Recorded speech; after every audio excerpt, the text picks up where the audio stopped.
right, everyone, we are back for another pit stop. Today is the 18th of November.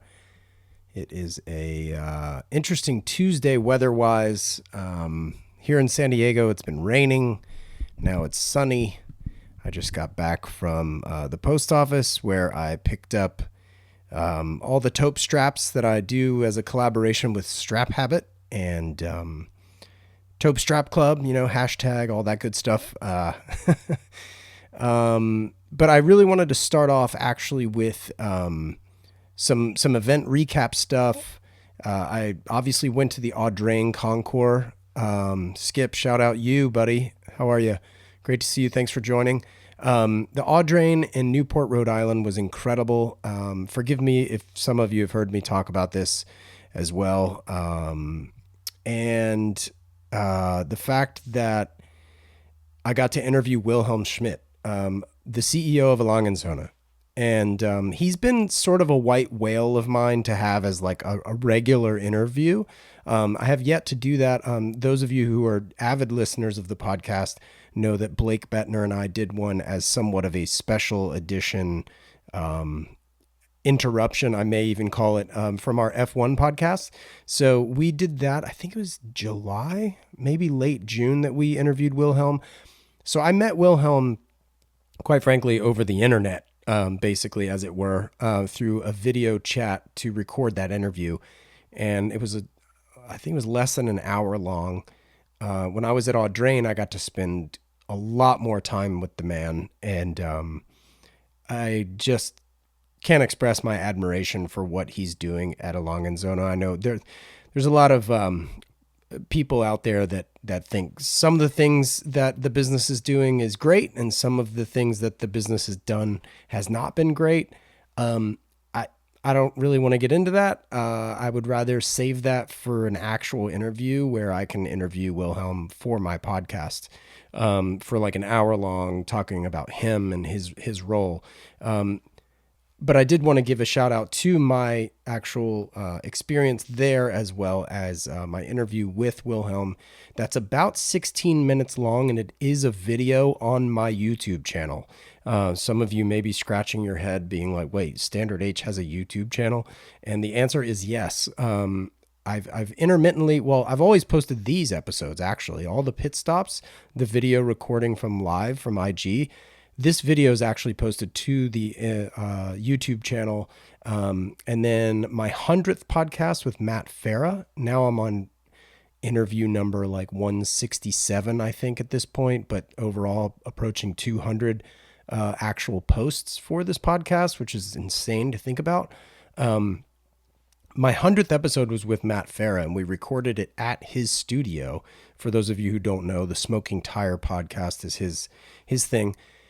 Matt graciously allowed us to use his equipment. So if you haven't heard and or watched that podcast with Matt Farah, that was my 100th episode for the third time. And that's live on YouTube as well, which was the first real video that I posted to YouTube on behalf of this podcast. Wilhelm's interview at Audrain is kind of a walk and talk through the cars and the release of the Saxonia Thin. And outside of that, while I was there, I also interviewed Anthony DeHaas. Tony DeHaas is the director of product development there at ALS. And he was, I think, a week ago or 2 weeks ago that I posted that podcast with him. So if you haven't heard that, that's not a video. However, it was an exciting chat for me to talk to the man who's not the only man, obviously, behind some of these watches that I adore so much, but he's certainly an instrumental role, to say the least. So if you haven't checked out that podcast with Tony, please do that. And I guess on that topic, if you've never shared this podcast with a friend or a family member or anything like that, I am begging you to do so, not just for growth purposes, but just to share like-mindedness with the community. And if you've never shared the podcast, I would be more than grateful for you to do so. I feel like the podcast is doing great. As far as numbers go, they're good. Like I can't remember who said it, but like people's expectations of what you would listen or what you would view as being successful, for example, for listenership for a podcast, if you were to put all those people in a physical room, would you be happy with that turnout? And my answer is inevitably yes. Like it is absolutely yes. However, there's nothing wrong with growing it. Comedians are now doing Madison Square Garden when I'm sure they were, just fine in smaller venues doing, 3,000 seats and not, 18 or 20,000 seats. So that's just my sort of selfish plug for you to help me grow this show and maybe help reach some people who've never heard of it or haven't spent much time listening to it at all. And maybe you've got an episode or two that you could forward them and kind of spread the love, so to speak. But yeah, check out the video with Wilhelm on my YouTube channel. I've got more videos coming. I'm going to be doing some more video content just in general. That's going to be coming both to this podcast / our YouTube channel, as well as Instagram with reels and stuff like that. I've got a few ideas kicking around, and really it's just a function of time. As you know, this recording right now is running behind. Had a little bit of a diaper snafu with the baby, and so cleanup on aisle 5 was happening about 15 minutes ago. Tony, thanks for joining. I was just talking about our podcast that we recorded, so it's good to see you on here. I really appreciate it. Adam, I love you too. Bye.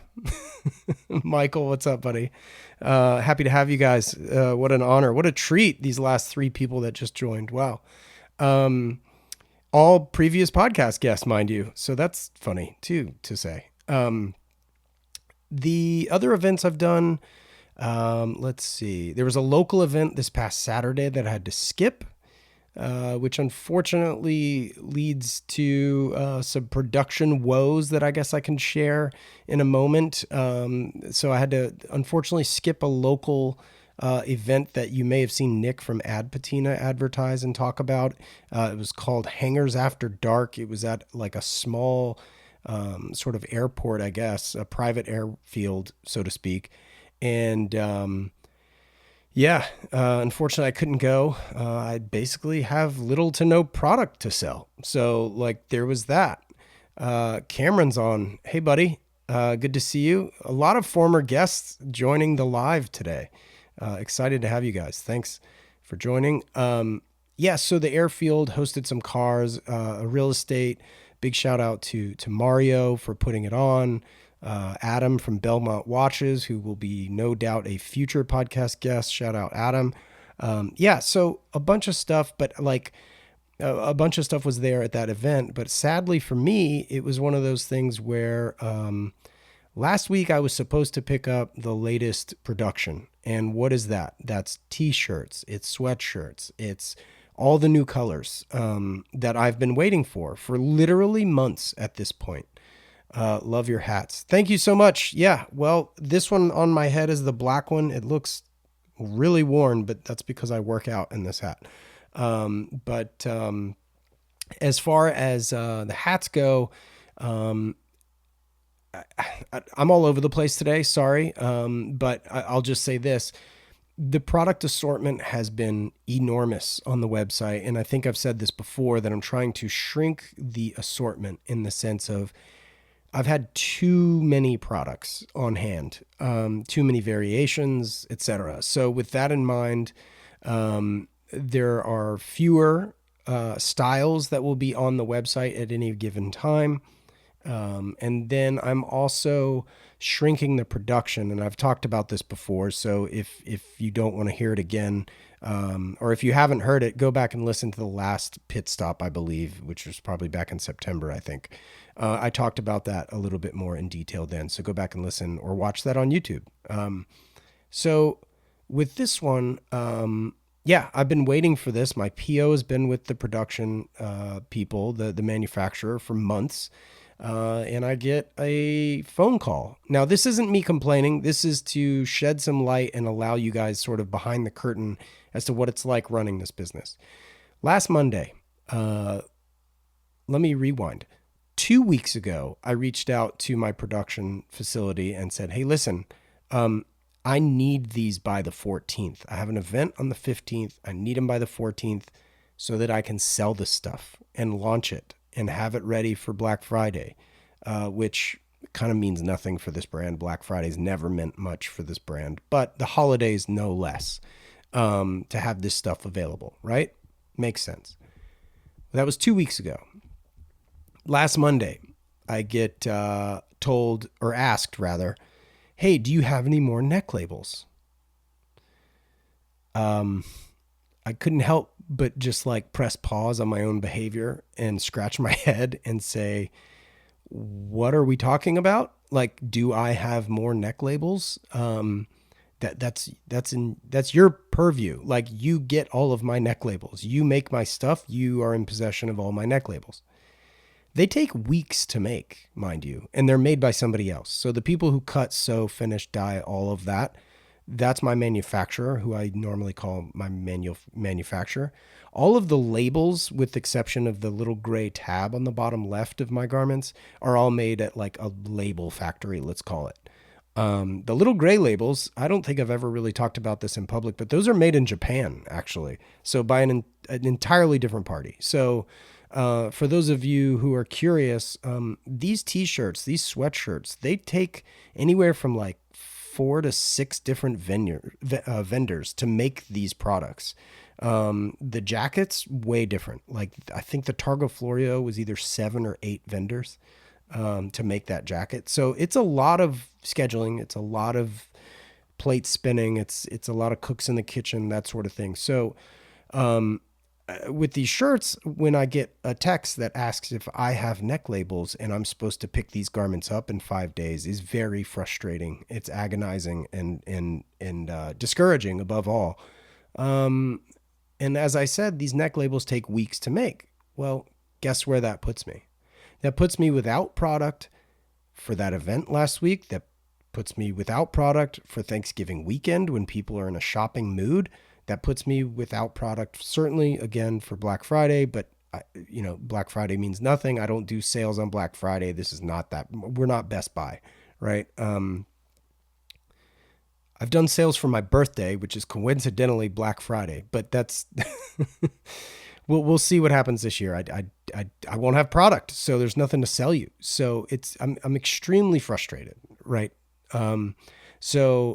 But there's light at the end of the tunnel. Time will pass. This too shall pass. It's all good, right? Like, I've dealt with these feelings now for literally a week, so I'm fine now.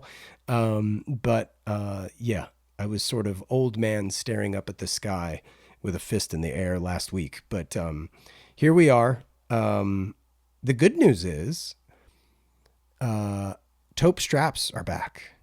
And those of you have been rewarded if you are the ones who sign up for the back in stock notifications. You guys are actually the first to find out when new products are back in stock. So I always prioritize it in these ways. If you're an email subscriber and it's a new drop, you guys are the ones that find out about product first. Then Instagram, then whoever after the fact, I guess. But if you've signed up for a back in stock notification, like you've shown interest, you are excited about the product returning, I go ahead and list those items on the website so that you all are notified even before I create an email or before I even talk about it on an IG Live. So the Taupe straps that I do with Strap Habit, the 20 millimeter with brushed stainless steel hardware, those made their way back to the website, I don't know, 35 minutes ago, maybe a little bit less than an hour. Already I've had orders come in. So those people paid attention. They've got their interest dialed, and I'm very appreciative of that. So those people should benefit from knowing first. So the straps are back. And in addition to the 20 millimeter stainless, we've got 20 millimeter and 22 millimeter with black hardware on the taupe color. That was something that Nick from Strap Habit was really pushing for. All good. Let's try it out. This is all just a happy game of let's try this. So Yeah. So those are all online right now at standard-h.com. I know Nick has some as well. I think his email's going out a little bit later. I have not sent out my email yet. I was going to send it out Friday. And why are we releasing it today, Tuesday? Well, I was starting to think about Thanksgiving, really. And having a holiday get in the way of shipping is kind of annoying, not only just for me, but definitely for you all. And so where my brain was going is not only are those with the back in stock notification prioritized, maybe receiving the product prior to holiday madness would also make a lot of sense and make a lot more people happy. Had we launched this on Friday, then you're dealing with weekend. Then boxes may be held till Monday. Then you've only got really 3 days to ship. So if it's going to New York from San Diego, why not ship it today or tomorrow? And you'll get it before Thanksgiving. Who knows? Maybe you want to wear it at the Thanksgiving table. Who knows? And if so, thank you and you're welcome. So that's kind of the thinking behind that. And that was sort of an audible here last minute, quite frankly, this morning, because the straps arrived at my P.O. box and I could then list them because I'm not a big fan of listing product that I don't have in stock. Now, if that's something you guys don't care about, let me know because maybe I should do that for Thanksgiving with all of the stuff I'm trying to manufacture that's running late. Maybe I'll do that. Maybe I won't. And then just put on a note that says, look, this stuff will actually ship in a week and a half and not tomorrow, So let me know what you guys think of that. I like the idea of shipping these straps before Thanksgiving. Now, maybe I will put a note now that I'm like, this is all in real time, folks. So like, I'm thinking about this stuff right this second and it's a lot to think about. So it's good to maybe have this space to do it. So that's kind of the update with production. Now, okay, Taupe Straps are in. Production's running late. There's an event this Saturday that I accidentally skipped over. Fast Saturday. If you're in Southern California, there's in a car person, especially if you're into Porsches, there's no way you haven't heard of this. It's with a guy named Aaron who's been on Pare Pare. Shout out Trevor and Pare Pare podcast. Trevor's been on my show. I've been on his show, I think 3 times. Aaron's a great guy, does this thing called Fast Saturday, all about primarily like 912 Porsches, as well as some air-cooled stuff. And it's just a big, hoot for us Porsche nuts. Foregone conclusion, probably, if you're looking at me, yes, I'm a big Porsche fan, as you know. I will be there. My wife is working, I think, that day, so my baby will actually make her debut at her first car show. So we'll see how that treats us. But yeah, so anyway, I skipped over that event by accident. But the biggest news, maybe above all, is I think you guys have seen me tease this Suede item. Well, what this item is called the Mugello Suede jacket. Now, why Mugello? Mugello is a racetrack in Italy. It's in Tuscany, right about an hour northeast, I believe, of Florence, which is where I spent part of my honeymoon. Very oftentimes with Standard H product, it really derives and or is inspired by or it's innovated from things that I've either previously owned and can't buy anymore, or things that I find issues with having ownership or with having owned them and wanted to make changes. It could be pocket configurations. It could be material. It could be literally the silhouette. Like I might change the dimensions. So there's a litany of things that can go into product development for Standard H. This jacket is actually based on one that I bought on my honeymoon in a different fabric, in a different color, in slightly different proportions. I will say that. And that's mainly due to the fabric. It's made of 100% Italian calfskin suede. This stuff ain't cheap. The jacket will not be cheap. I am in pursuit of better product, always. I started with this hat. It was a better fitting hat. I started with my t-shirts. Every box that I wanted in my t-shirt was ticked when I first made my t-shirt. I mentioned earlier that I want to start doing more videos for YouTube and the like. Included in that is product videos. I will quickly go through some of the things that I was looking for when I was making my t-shirt, because God knows you're probably sitting at home or in your car right now being like, yeah, okay, great, Wesley, a made in the US t-shirt, real innovative, right? Well, with that in mind, when I first set out to start my t-shirts, I wanted the fabric made in LA. I wanted the actual like cut, sew, finish, the manufacturing of said t-shirt made in LA. I wanted a thicker cotton and or thicker fabric rather. So that was like the third thing. The fourth thing was I wanted all of my necks to be inset, not binded. Those of you who were, and this kind of goes back to my days working for James Purse for 5 years. He used to do an inset neck with a rib. Then he switched to a self collar that was binded. To me, it looks not only is it lesser expensive because you're using the same material and you don't have to source something else. Some might call that smart. Some might call it chasing margin. Regardless of what camp you're in, the result is something that looks more casual. And I liked the, dare I say, dressier nature of the rib collar that's inset as opposed to a binded neck. So that was the fourth thing. So what does it say? Fabric made here, LA made, thicker fabric,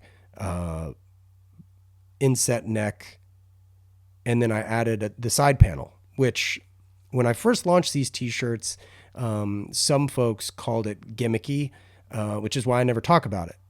There is a side panel in all of my t-shirts and all of my sweatshirts. Some call it a gusset, some call it just a side panel, whatever you want to call it, is basically borrowed from an ice climbing jacket. Now, what does that do? What that does is when you lift your arms, it mitigates the lift in the garment. And I often joke that, we've all been sitting in one of the aisle seats and some dude's put his suitcase in the overhead and you got some furry belly button in your face. That was what I was trying to mitigate. So if the shirt fits you correctly, that's why that exists. If it doesn't fit you correctly, then I can't speak for how it's performing and or raising or lifting on yourself.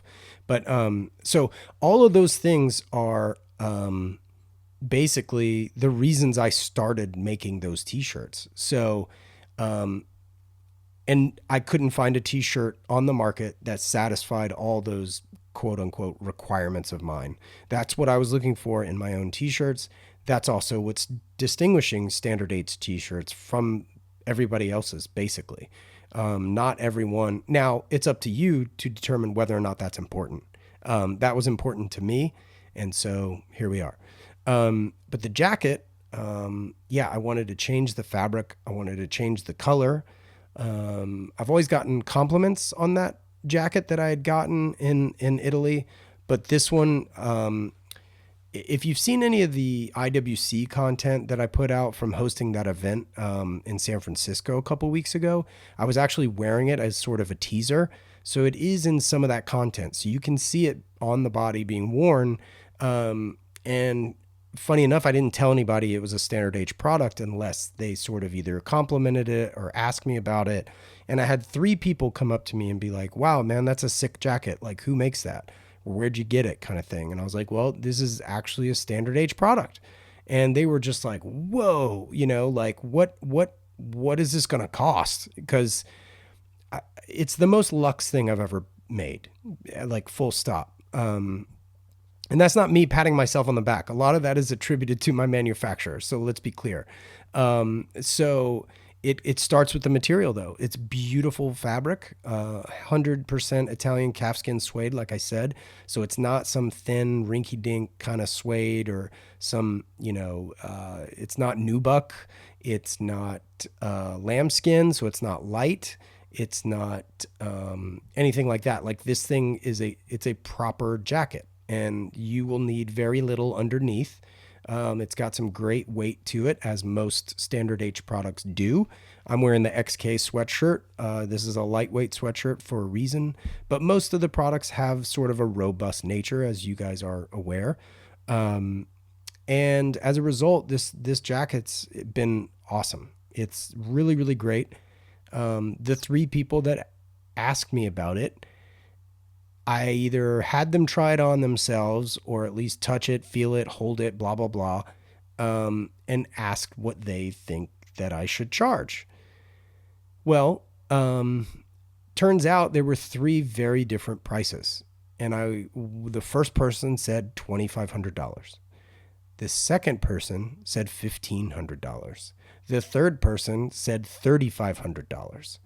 Now, all of these people, strangely enough, were about the same age, and I would say, generally speaking, are the same demographic, if I had to guess. So this isn't like a old rich guy who says, well, I usually wear Cucinelli and that's a $7,000 jacket, so $3,500 sounds reasonable. Or it wasn't somebody who's like, the most expensive garment I own in my closet was, $400, and this thing's way nicer than what. It wasn't that at all. It was more a function of like, they are people that I would respect their opinions, and the three price points that came up were 1,500, 2,500, 3,500. I am here to tell you it is $1,595 retail. But here's where things get interesting as somebody who's also not interested in creating this sort of promotionally focused business. I can't afford to. I just had a huge sale over fall, right? Started at 25% off, I think, went to 30, then 40, then 50, then 60, then 70% off. I can't express to you the amount of money that technically I was missing out on by selling things at 70% off. But those things had just been around. And as I previously stated, it's the cost of doing business. I just can't afford to have it just sitting in boxes, right? $1,595 for the jacket is a lot of money. It's also an extremely good price for this product. Imported hardware, snaps from Italy, full front zipper.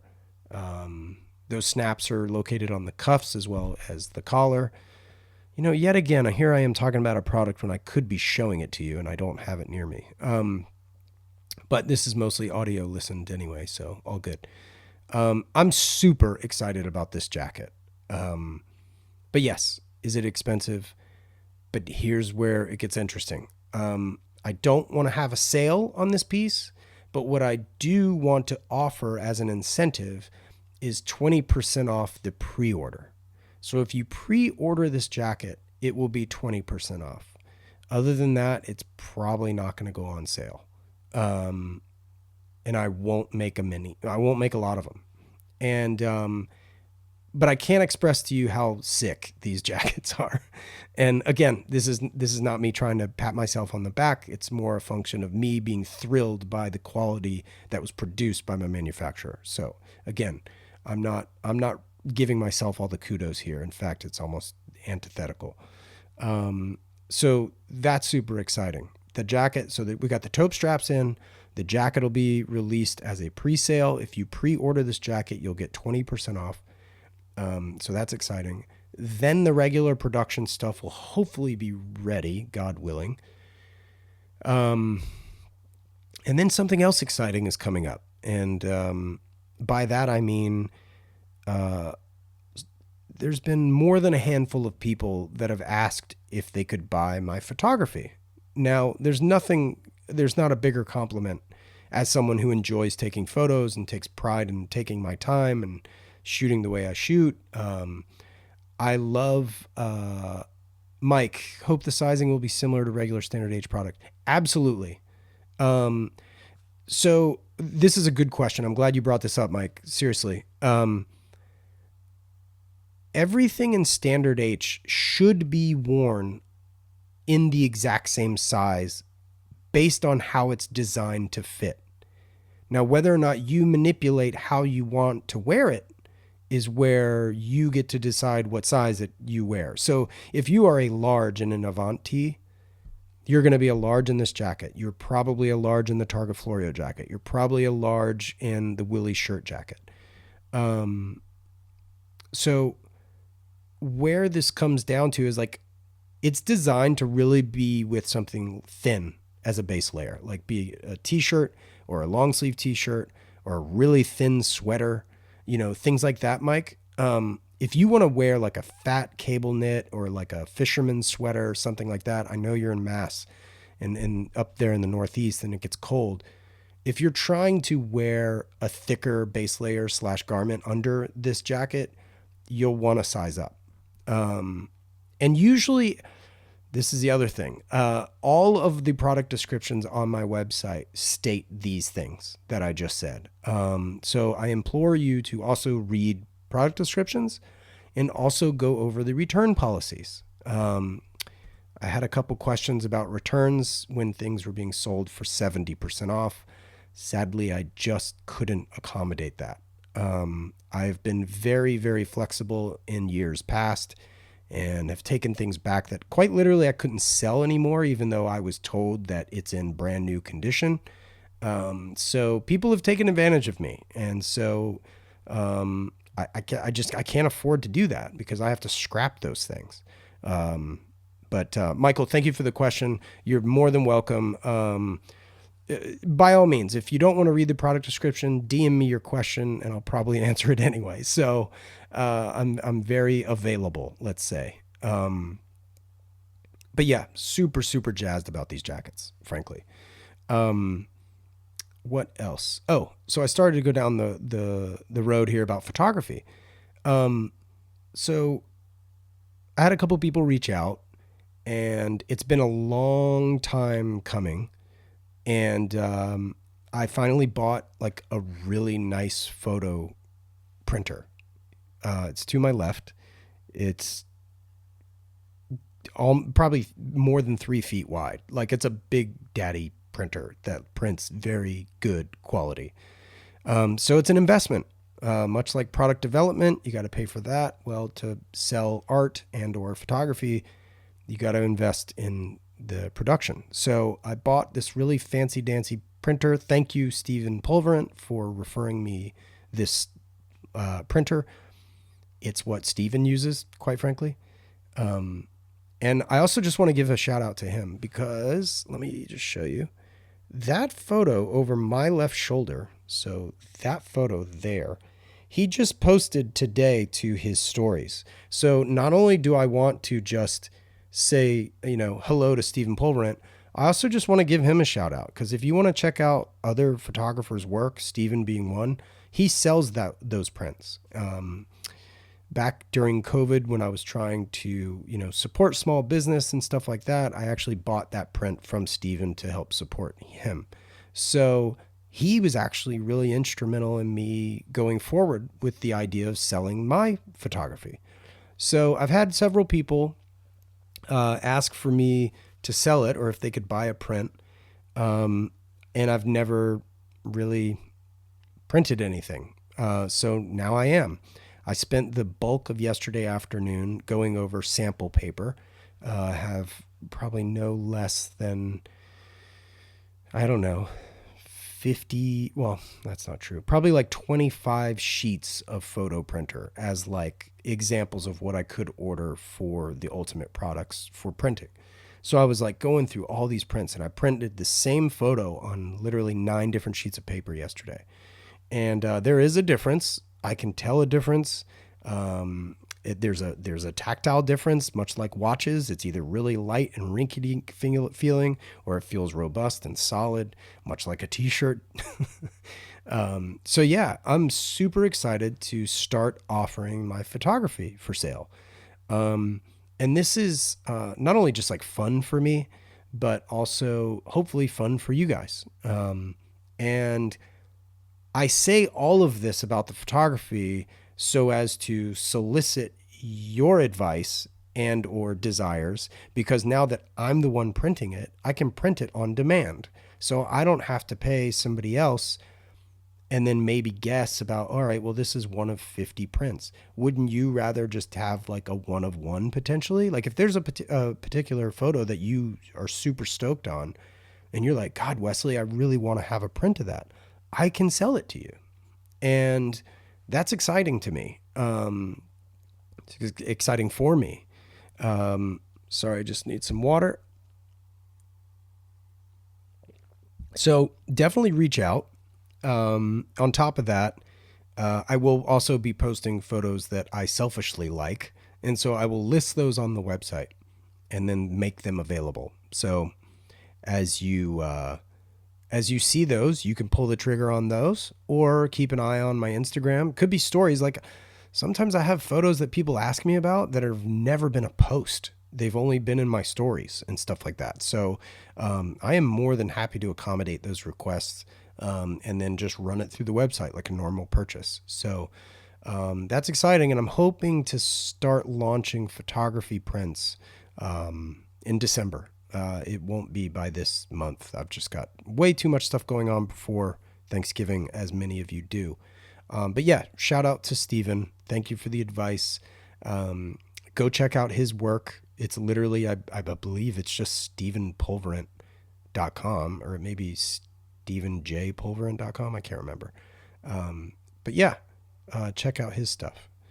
I am 36 minutes into this. Let's wrap it up. I think that's all I had to talk about, really.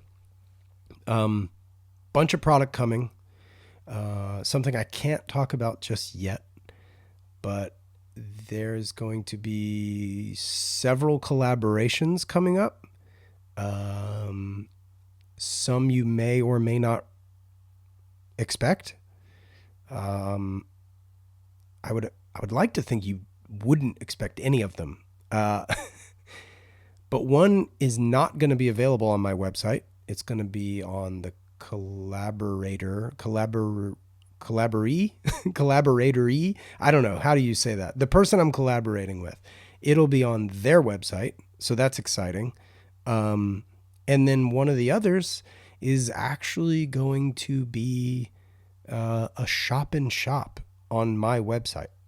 So imagine basically not having another brand because it's Standard H product, technically, with collaborative elements about the product sold through Standard H, but under a different sort of drop-down menu. So a shop in shop is coming very soon to Standard H. I'm very excited to announce that. I'm just waiting on some of the product to be finished being made. Shocker, I know. Seems to be a theme of this episode. I'm excited. That's all this is about. Is even with all these delays, it just means we're just suspending the excitement, I guess. We're edging, as the kids say. Oh God. I'm gonna go on that note. I think I'm tired. Thanks everyone for listening. Always great to have your support. As always, if you need anything, if you have questions, if you need confirmation and or validation or any sort of details and attention needed to be paid to those, hit me in the DMs, email me. The email's through the contact button at the footer of my email. Whatever you need, info@standard-h.com. There you go. At standard H _ on Instagram, Standard H podcast on Spotify and Apple, Standard H on YouTube. Stay tuned for tons of stuff coming your way. Please share this podcast with people. I would love to. I've been at a plateau for a long time, and it's fine. I'm happy to have you guys here. I would love for it not to feel stagnant when I look at certain statistics. However, happy you guys are all here, and thank you for participating. Thank you for all of you that joined the IG Live. I sincerely appreciate your time and saying hello. And yeah, we will catch you soon. If you have not signed up for my email list, now is a very good time to do so. Just go to standard-h.com. Those annoying pop-ups will come up for you to sign up. The sign-up benefit is 10% off your first purchase. It's been 15 in the past. That is also being decreased for the reasons of, again, not chipping away at any version of margin that I can squeeze out of these products that cost me so much money to make. I really need to support myself, frankly. And I need to do this business a favor and pursue that sort of road. I really appreciate the understanding, guys. Thanks again for joining, and we'll catch up soon. Thanks.